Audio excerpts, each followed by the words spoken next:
Welcome to মৌলিক study. মৌলিক স্টাডিতে তোমাদের সবাইকে স্বাগত। আজকে 10ই জানুয়ারি 2024-এর কারেন্ট অ্যাফেয়ার্সের ইম্পর্টেন্ট প্রশ্ন নিয়ে চলে এলাম। চলো শুরু করা যাক। 1 নম্বর প্রশ্ন, প্রবাসী ভারতীয় দিবস 2024 কবে পালিত হয়েছে? এটা হচ্ছে 9 জানুয়ারি পালিত হলো।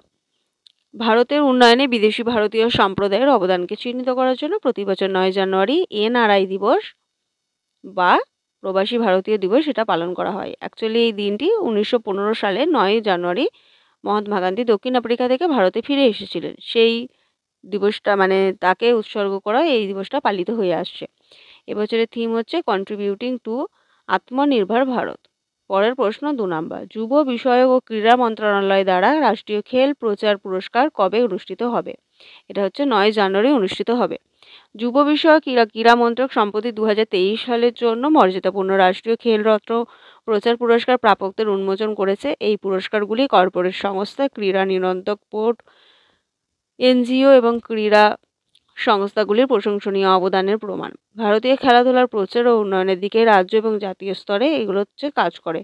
9 জানুয়ারি 2024-এ রাষ্ট্রপতি ভবনে এটা অনুষ্ঠিত হতে চলেছে, যেটা ভারতের রাষ্ট্রপতি কর্তৃক এই পুরস্কারটা দেওয়া হবে।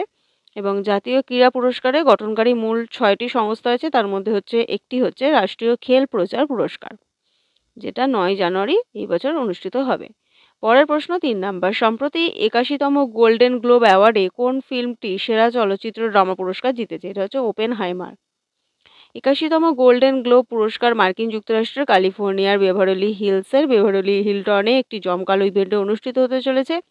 বারবি সেরা ছবির মিউজিক্যাল কমেডি সহ 9টি মনোনয়ন পেয়েছে এবং ওপেনহাইমার 8টি মনোনয়ন পেয়েছে, কিন্তু সেখান থেকে বেশি সব থেকে বেশি যে ক্যাটাগরিতে জিতেছে সেটা হচ্ছে ওপেনহাইমার মুভিটি। সেরা চলচ্চিত্র বিভাগে ওপেনহাইমার তো জিতেছে। সেরা অভিনেত্রী ড্রামা লিলি গ্ল্যাডস্টোন, তিনি কিলার অফ দ্য ফ্লাওয়ার মুন মুভিতে অভিনয়ের জন্য পেয়েছেন। সেরা অভিনেতা হচ্ছে মিউজিক্যাল বা কমেডি পল গিয়ামাট্রি, দ্য হোল্ড ওভার্স।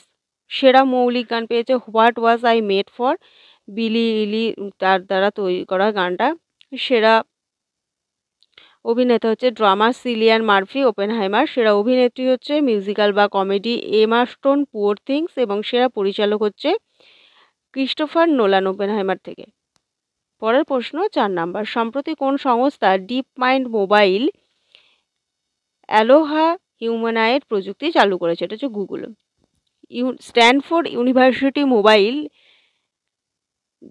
সেটা হচ্ছে অ্যালোহা এর উন্মোচন করেছে। এটি একটি রোবোটিক সিস্টেম যা বাইম্যানুয়াল মোবাইল ম্যানিপুলেশন ক্ষমতা বাড়ানোর জন্য ডিজাইন করা হয়েছে। এই উদ্ভাবনীটি গুগল ডিপ মাইন্ডের অ্যালোহা সিস্টেম ভিত্তি করে তৈরি। এটিকে রোবোটিক শিক্ষার কেন্দ্রবিন্দু হিসেবে গতিশীলতা এবং দক্ষতার পরিচয় দিয়ে নতুন একটা উচ্চতায় কাজটা নিয়ে গেছে।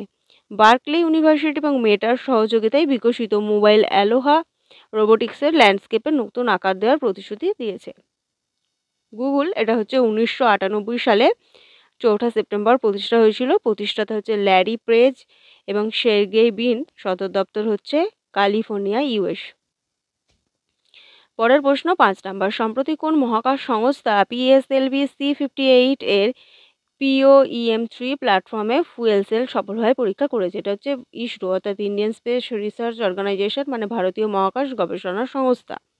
1 জানুয়ারি 2024-এ ভারতীয় মহাকাশ গবেষণা সংস্থা ইসরো তার অরবিটাল প্ল্যাটফর্ম POEM-3-তে 100 ওয়াট শ্রেণীর পলিহাইমার ইলেকট্রোলাইট মেমব্রেন ফুয়েল সেল ভিত্তিক পাওয়ার সিস্টেম সফলভাবে পরীক্ষা করেছে এবং একটি উল্লেখযোগ্য মাইল ফলক অর্জন করেছে।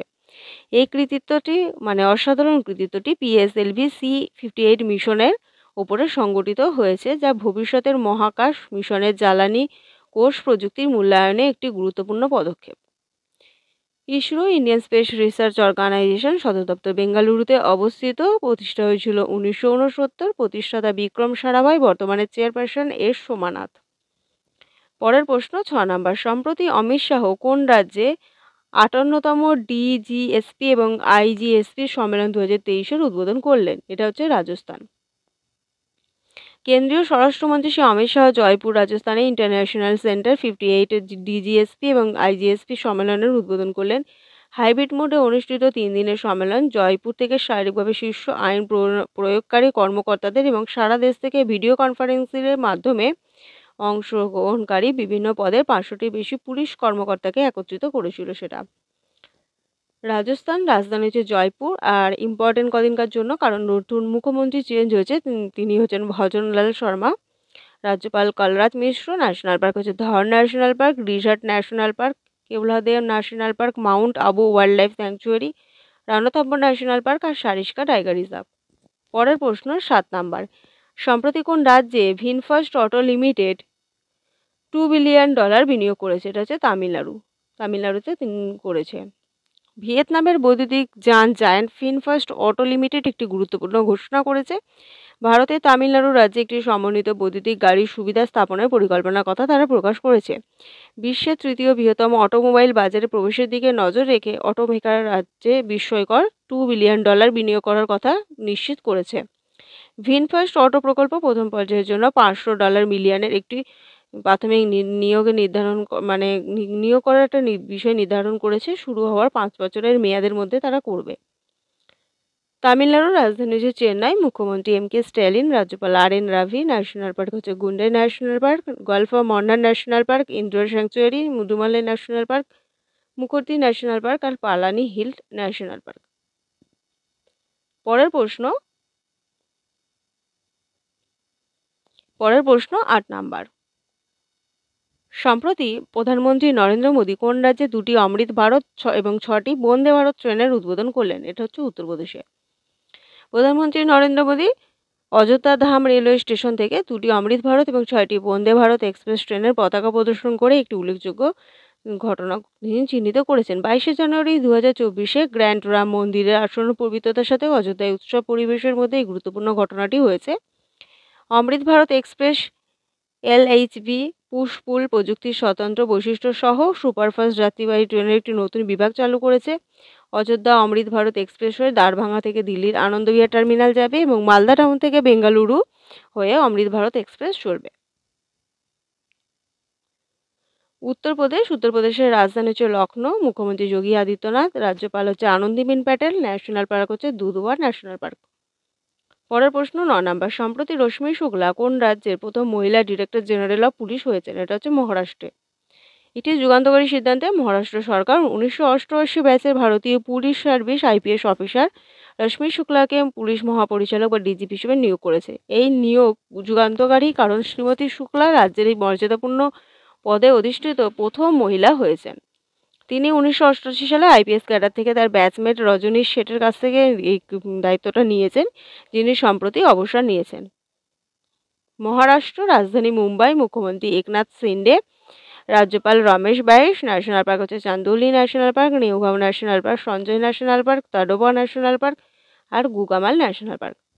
পরের প্রশ্ন এবং লাস্ট প্রশ্ন 10 নাম্বার। সম্প্রতি কে Mrs India 1 in a million 2023-এর পুরস্কার জিতেছে? এটা হচ্ছে Rupika Grover. Mrs India 1 in a million a beauty পেজেন্টের সম্পূর্ণরূপে সমস্ত বিবাহিত মহিলাদের জন্য উৎসর্গকৃত করা হয়েছে। তার 3টি বিভাগ প্ল্যাটিনাম, গোল্ড এবং ক্লাসিক। তো এখানে সমাজের নিয়ম কানুন ভেঙে বিবাহিত মহিলাদের মধ্যে এটা হচ্ছে একটা সৌন্দর্য প্রতিযোগিতা হয়। এবছর যিনি বিজয়ী হয়েছেন রূপিকা গ্রোভার, তার বয়স হচ্ছে 55 বছর।